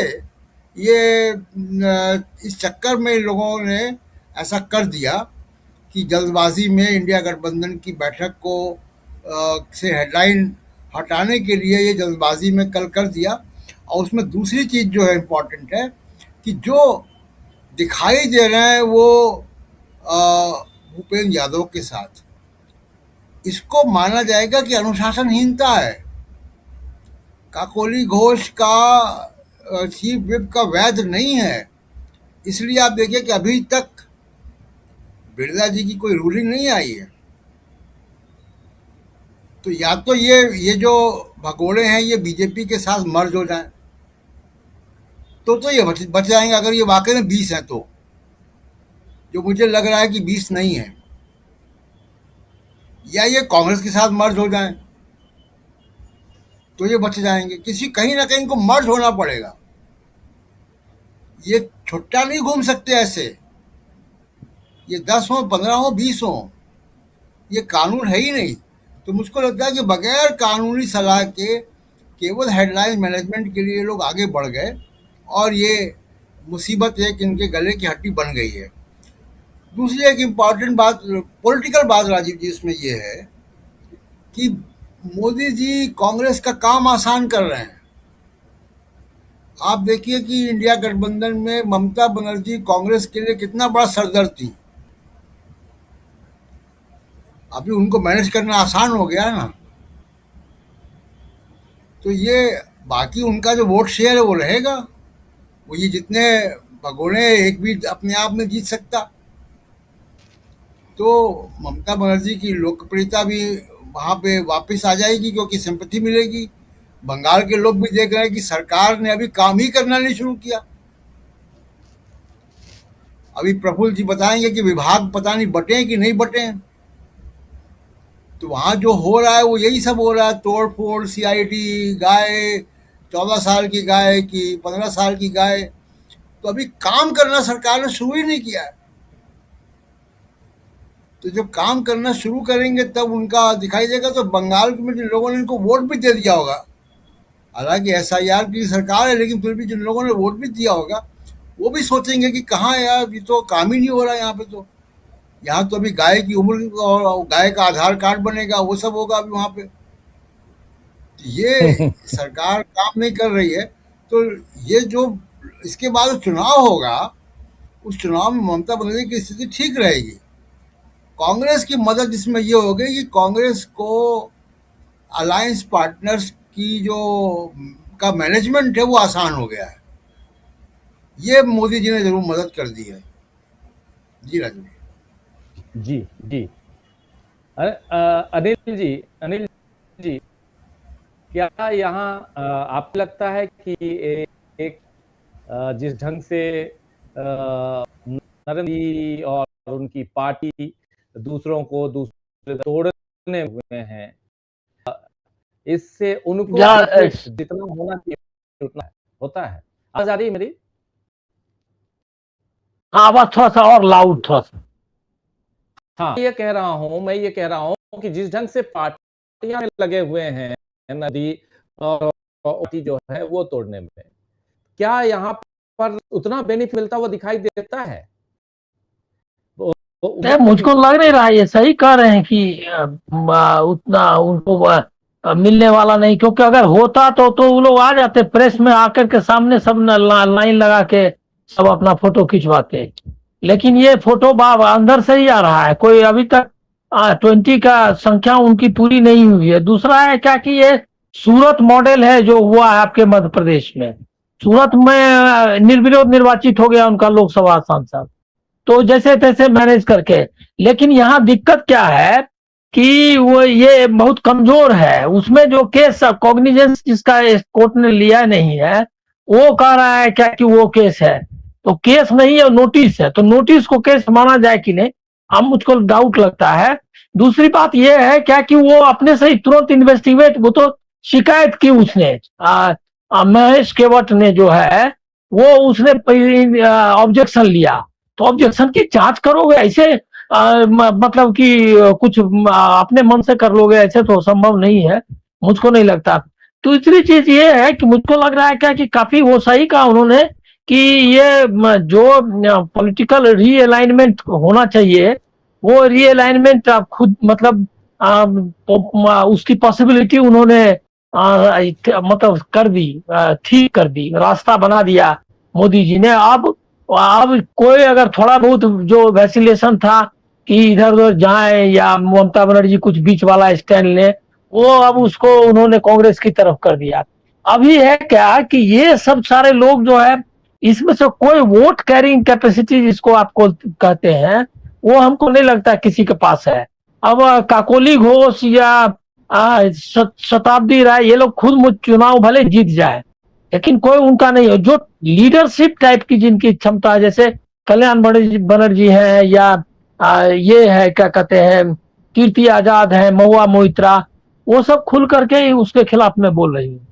तो वो बोल रहे हैं ये लोग, तो वो जो पार्टी वहां स्प्लिट भी अगर होगी, तो ये जितने कमजोर किस्म के ये हैं एमपीज, वही उधर जा रहे हैं जिनको वोट मिलने वाला नहीं है।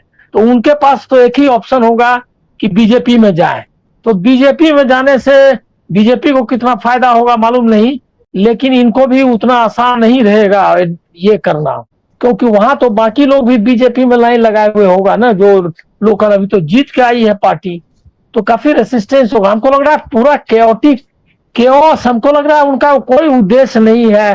तोड़ना उड़ना तो जो है हो जाए तो कर देंगे, लेकिन अराजकता पैदा करना, बेसिकली वो लोग एंटी डेमोक्रेटिक ये माहौल बनाना चाहते हैं कंट्री में, क्योंकि जो सवाल है वो सवाल नहीं उठाए जा सके। उनका इरादा एकदम क्लियर है। इसीलिए ये बात समझ जानी चाहिए विपक्ष को कि ये जो माहौल बना रहा है मतलब ये नेता सब जो इनका विपक्ष ये का भाजपा का, उसका इरादा सिर्फ यही है कि अराजकता देश में क्रिएट करे, राजनीतिक अराजकता, ताकि कोई नैरेटिव जो है शेप न ले सके कि भाई इकोनॉमी कैसी है, बेरोजगारी है, या जो सारे सवाल है एजुकेशन सिस्टम। अभी आप लोगों ने पता नहीं ऐसे ही मेंशन कर रहा हूं मैं, इन्फेंट मोर्टेलिटी, मैटरनल मोर्टेलिटी और जेंडर रेशियो, सेक्स रेशियो, इसको खत्म कर दिया। मतलब ये जो नेशनल फैमिली हेल्थ सर्वे आया, मतलब आपको अब पता नहीं चलेगा कि वो एक दूसरा फर्जी टाइप का एक आंकड़ा लाया है कि क्या कहते हैं 24 ही हमारा इन्फेंट मोर्टेलिटी है, कोई रजिस्ट्रेशन सैंपल है, क्या कहते हैं, वो उसके जरिए वो बोल रहा है। बाकी आपको डेटा एनीमिया के बारे में कोई डेटा नहीं रहेगा कि लोग देश में एनीमिया, डेटा ये रहेगा कि कितने लोग सैनिटेशन पा रहे हैं, ये नहीं है कि वो कितने लोग नहीं पा रहे हैं, कितने लोगों के पास। उसमें ये भी हटा दिया है कि ये जो है क्या कहते हैं कितने लोग गैस का इस्तेमाल कर रहे हैं, ये का मतलब कुकिंग गैस का, उसमें है कि क्या गैस कितना दे रहे हैं इसके बारे में, मतलब सारा है क्या कि हम जो दे रहे हैं असर, तुम्हारा वैक्सीन लगा रहे हैं, वैक्सीन का असर हुआ या नहीं उससे कोई लेना देना नहीं। HIV का भी डेटा खत्म कर दिया है, तो उसमें से मतलब 30 निकाल दिए, मतलब 30 में ज्यादा निकाले, 13 जोड़े, अल्टीमेटली पहले से 30 कम जो है इंडिकेटर्स हैं, जबकि वो बढ़ रहा था। नए नए तरीके आ रहे हैं, नई नई चीजें आ रही है, नई नई बीमारी आ रही है और नया नया सिचुएशन आ रहा है, उसको सबको एकोमोडेट किया गया था, उसको हटा दिया। और उसमें आपको अब खाली दिखाई देगा कि मतलब आप सोच लीजिए कि इस तरह से आंकड़े वगैरह सबका कर रहा है, तो वही है कि सब, चूंकि इंस्टीट्यूशन, सही कहा लोगों ने कि इंस्टीट्यूशन उनके कब्जे में है, तो उसके बाद वो उनको कोई डर नहीं। अब आप जाइएगा, अभी सूर्यकांत जी ने कहा उनको हाल ही में शिवसेना वालों को कि आपका आदमी तो बयान देते रहता है कि कोर्ट वाला हमारा मामला नहीं सुन रहा है और डेट के लिए भी आ रहा है। अरे तो डेट के लिए कहाँ आएगा, मतलब आप सोचिए कि चीफ जस्टिस कैसे बोल रहे हैं, वो कह रहे हैं कि डेट भी मांग रहे हैं आप, और आपके छोटे पेटी पॉलिटिशियंस वो जो है बयान देते रहते हैं कोर्ट के खिलाफ कि हमारी सुनवाई नहीं हो रही है। तो कोर्ट में जो है, अदालत में नहीं डेट मांगेगा तो कहाँ मांगेगा, और अदालत में सुनवाई नहीं हो रही तो अगर बयान दे रहा है तो इसमें कितना बोलता है वो, बाकी वो गाली गलौज करके चला गया, जूता फेंक करके चला गया, उसमें कोई प्रॉब्लम नहीं है, लेकिन ये बोला तो बहुत ये पे मतलब आ गया इस पे। तो ये हालत है कोर्ट की, तो इसलिए मतलब अब क्या होगा वो, अब मतलब आप सिर्फ स्पेकुलेट कर सकते हैं या लोगों से आह्वान कर सकते हैं कि देखो अब आपको क्या करना है, आप सोचो कि आपके अधिकार, आपकी डेमोक्रेसी कहा जा रही है, ये लोगों को ही अब मतलब लोगों को ही कहना है कि अब आपका है ये, अब आप ही के हवाले। जैसे भगवान के सामने लोग जाता है कहने के लिए कि भाई आप ही हैं, जो कुछ आप ही अब तय करिए कि हमारा क्या होगा। तो वही हालत है आपको, यही लोग कर रहे हैं। इसमें कुछ नंबर लेकिन नहीं मिलने से एक चीज आएगी बात की, बंगाल में ममता बनर्जी को जो कठिनाई हो रही है लगातार, उसमें उसको प्रॉब्लम कम हो जाएगा, क्योंकि लोगों को ये उनके प्रति कॉन्फिडेंस बढ़ेगा कि देखिए ये लोग तोड़ने के बाद भी पार्टी को तोड़ नहीं पाया। ये एक बड़ी चीज, अगर वो इसमें सक्सेसफुल हो जाती है बचाने में तो बड़ी बात होगी। जी जी बिल्कुल बिल्कुल। मध्य प्रदेश की जो राज्यसभा की बात मैं कर रहा था, राज्यसभा उम्मीदवार मीनाक्षी नटराजन, जब उनका नामांकन रद्द हुआ है तो राम रमेश, केसी वेणुगोपाल, बघेल, सचिन पायलट और उनके साथ कुछ और नेता पहुंचे वहां वाचन सदन, तो बाहर गेट पर रोक दिया गया। ये देखिए जो आप बाइट सुन लेते हैं क्या चल रहा है, सुनिए जरा। आने वाले फिर आप थोड़ी देर बाद बस ये कहानी मत बदलो, ये कहानी मत बदलो, आप कहानी मत बदलो, कहानी की बात नहीं है। आ जाओ यार, अपना काम ना करूंगा क्या? वेटिंग रूम में बैठ नहीं सकते, वेटिंग रूम में नहीं क्या? ये क्या बात कर रहे हो यार, मुझे कहानी सुना रहे हो। मैं 35 साल से मैं सांसद हूँ, मैं कैबिनेट मंत्री रह चुका हूँ, क्या बात कर रहे हो? वेटिंग रूम में भी नहीं जा सकते।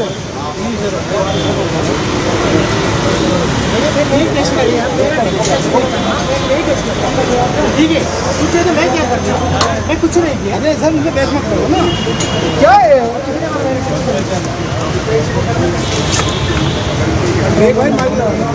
लगा हुआ आपके अफसर को बुलाओ। अरे यार मैं यहाँ 10 मिनट से खड़ा हूँ यार, आप बुला रहे हो।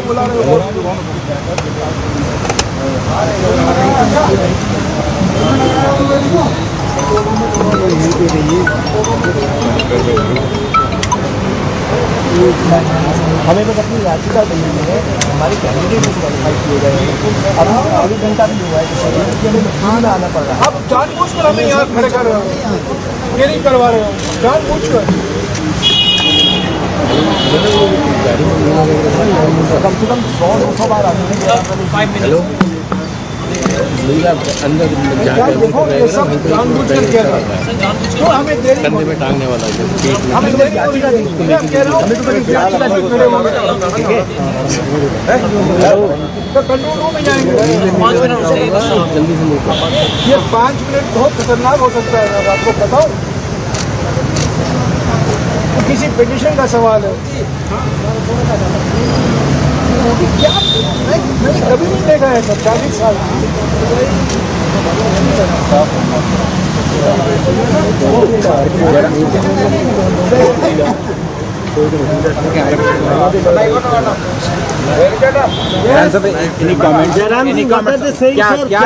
क्या कह रहे हैं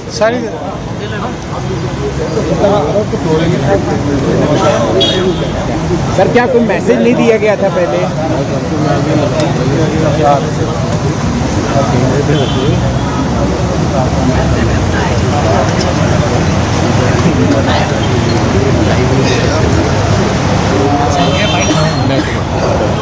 लेकर नहीं आ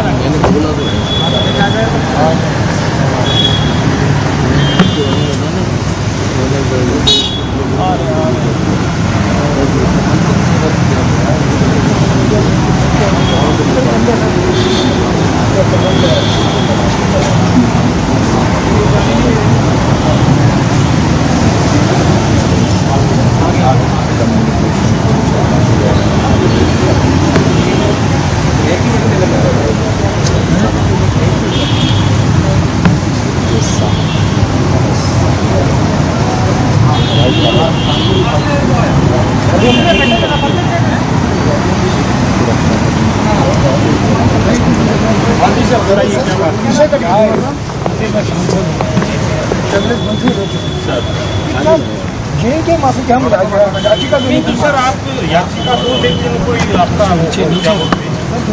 पहले से अप्रूव तो लेना पड़ेगा। याचिका देने के लिए अप्रूवल क्या बात है? तो सर टाइम आपको ऑनलाइन टाइम अरे 1 घंटे पहले डिस्क्वालिफिकेशन हुआ है यार, आप क्या बात कर रहे हो? तो सर हम तो ऐसे तो नहीं घुसने देंगे आपको। हम कहाँ घुस रहे हैं? घुस ही रहे हम याचिका लेकर जा रहे हैं। अरे यार हमने दिया है, ईमेल किया है, याचिका देने के लिए आए हैं। 735 पे डाल दीजिए इलेक्शन कमीशन को, और किसको? ये पुलिस स्टेशन थोड़ी है, ये इलेक्शन कमीशन है। कमाल है यार।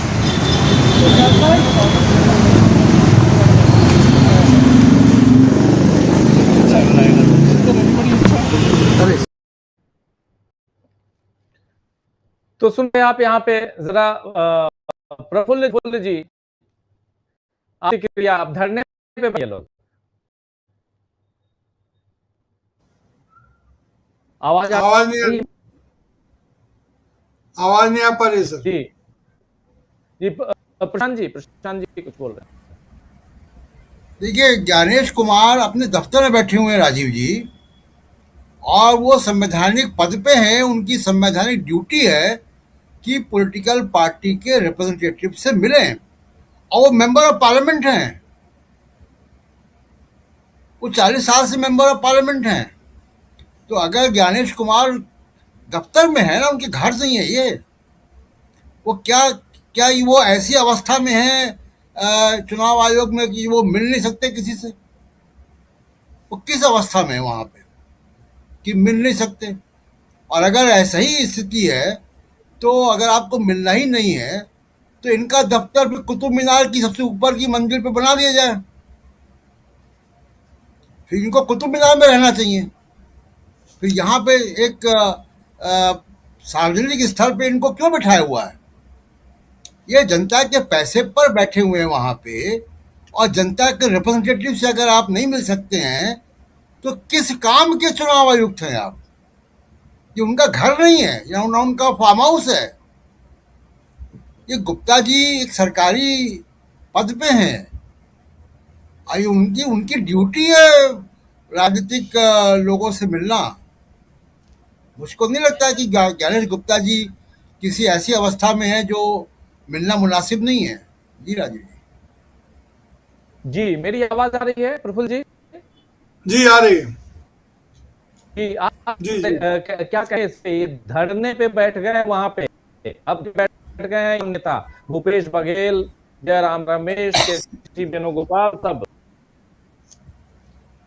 असल में नागार्जुन की एक कविता थी, ताम झाम है प्रजातंत्र का, लटका है सामंती ताला, इतनी जल्दी आजादी का क्या पिटा दीवाला। ये लोकतंत्र ने, ये चुनाव आयोग ने लोकतंत्र का दिवाला पीट दिया है सर। ये ताम झाम तो रखते हैं प्रजातंत्र का कि बहुत बड़े न पक्ष न विपक्ष, समकक्ष, अच्छे अच्छे तत्सम में अच्छे अच्छे शब्द बोलते हैं, और नतीजा देख लीजिए। यही लोग क्या जो मिलने गए थे, पर्सोना नॉन ग्राटा लगा हुआ है इन पर। इस पर लगा जाता है कि ये अवांछित लोगों का टैग लगा दिया है। किसी भी सरकार, वहां पर वो बोल रहे हैं कि हमें वेटिंग रूम तक जाने दिया जाए। वेटिंग रूम तक भी नहीं जाने देंगे आप, तो वहां पर किसको जाने देंगे? फिर किसके लिए ताला लगा हुआ है, किसके लिए ऑफिस टाइम है? तो अगर कोई इस प्रकार का अवांछित तत्व घोषित कर दिया गया है विपक्ष के लोगों को, तो चुनाव आयोग को खुलकर कहना चाहिए। आपकी ऐसी कोई प्राइवेसी नहीं हो सकती है, ऐसी कोई बात नहीं हो सकती है कि जो जनप्रतिनिधि है वे चुनाव आयोग की या किसी भी दफ्तर के वेटिंग रूम तक भी न जा सके। आपको इम्यून मिला हुआ है, इसलिए नहीं कि बाकी पूरे देश को आप रोगग्रस्त कर दें, बाकी पूरे देश को आप अपराधी साबित कर दें। ये कौन सा व्यवहार है? आप उनके पिटीशन को मानते नहीं मानते देखते वो अलग बात है, लेकिन आप तो अभी ये याद कर रहे थे कि सूरत मॉडल का, इसी मध्य प्रदेश में इंदौर सीट पर क्या हुआ था? कांग्रेस के उम्मीदवार पर इतना दबाव, शायद अक्षय कांति उनका नाम था, इतना दबाव बनाया गया कि वो बंदा भाग चला और भारतीय जनता पार्टी का में शामिल हो गया या उसका उम्मीदवार हो गया, क्या हुआ पता नहीं, इंदौर में हुआ था। मेरे कहने का मतलब इनके यहाँ से कोई भी कानून, ये अवांछित तत्व नहीं है, और इस तरह से उनको वहां पर धरना प्रदर्शन देना पड़ रहा है। वो कोई एग्जीक्यूटिव ऑफिस नहीं, कोई सरकार का दफ्तर नहीं, कोई मंत्रालय नहीं है। आप चुनाव आयोग हैं, आपका दायित्व है फ्री एंड फेयर चुनाव को सुनिश्चित करना, ऐसा वातावरण देना। लेकिन आप तो सुनने को तैयार नहीं है, चुनने का मौका क्या देंगे? जो सुनने सुनाने का मौका नहीं देते हैं। तो ये बिल्कुल एकदम बिल्कुल साफ है कि वो लड़ाई बिल्कुल सामने है, एकदम सांस जिसको बोलते हैं ना, गला पर सांस आ रहा है, उस सांस की आवाज आ रही है। इसीलिए भारतीय लोकतंत्र को अगर बचना है तो जनप्रतिनिधियों की कहानी एक तरह से यहाँ पर रुकती है। पार्टियां क्या करेगी नहीं करेगी, जनता को अपना पक्ष चुन लेना होगा कि हमें करना क्या है। कुछ चीजें हैं इसको अच्छे हैं बुरे हैं जो भी हैं, अब आपको नमस्कार, अब आप जाइए अपना देखिए, भारतीय लोकतंत्र को बख्श दीजिए। जनता को इस तरह के फैसले करने होंगे। इस तरह की ब्यूरोक्रेसी, इस तरह का संस्था, इस तरह की न्यायपालिका नहीं चल सकती है, नहीं चल सकती है, किसी भी लोकतंत्र में नहीं चल सकती है। इसीलिए सवाल अब जब लोकतंत्र का सवाल आएगा, जब देश की आजादी का सवाल आएगा, तो फिर गांधी नेहरू याद आएंगे, और यह नहीं याद रखा जाएगा कि कौन आदमी कितना दिन प्रधानमंत्री रहा, बल्कि यह याद रखा जाएगा, आनंद सिनेमा का डायलॉग है, बाबा साहब ने भी कभी इस तरह का ऐसा लिखा था कि जिंदगी लंबी नहीं बड़ी होनी चाहिए। तो ये बड़ी जिंदगी इनके पास नहीं है, और इसलिए मैं कह रहा हूँ लंबी जरूर इन्होंने काम कर लिया है। इस तरह से लोकतंत्र नहीं चल सकता है। हमको लोकतंत्र को फिर से बहाल करने के लिए, उसमें चाहे लाख खामियां हों, लेकिन हमारा रक्षक तो हमारा लोकतंत्र ही है। इसलिए ये लोकतंत्र पर ताला लगाए हुए हैं, इस ताला का जवाब तो मिलना ही चाहिए, और व्यापक रूप से जनता को इस पर विचार करना चाहिए कि कौन दोस्त कौन दुश्मन। जी, एक इनकी किताब थी, सत्यजीत राय ने फिल्म बनाई थी, आपको याद होगा कि गण शत्रु, गण देवता और गण शत्रु की चर्चा उन्होंने की थी। ये लोग गण शत्रु हैं। गण देवता ताराशंकर बंदोपाध्याय की बहुत प्रसिद्ध किताब है गण शत्रु, गण देवता। उसमें गण शत्रु पर सत्यजीत राय की एक फिल्म बनी थी बांग्ला में। तो ये लोग गण शत्रु हैं, गण शत्रु से मुक्ति चाहिए देश को। जी, आवाज नहीं आ रही सही है, आ रही आवाज में?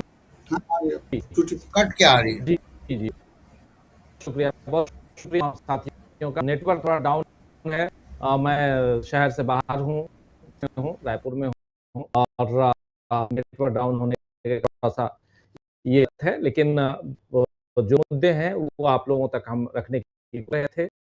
अब कार्यक्रम को यहीं समाप्त करने की इजाजत। कल शाम 7 बजे फिर मुलाकात होगी कुछ ऐसी खबरों के साथ दोस्तों के साथ, और आप सबका हमेशा इतना इंतजार रहेगा। तो जुड़े रहिए हमारे साथ और देखते रहिए डीवी लाइव। नमस्कार, गुड नाइट, शुभ रात्रि, शब्बा खैर।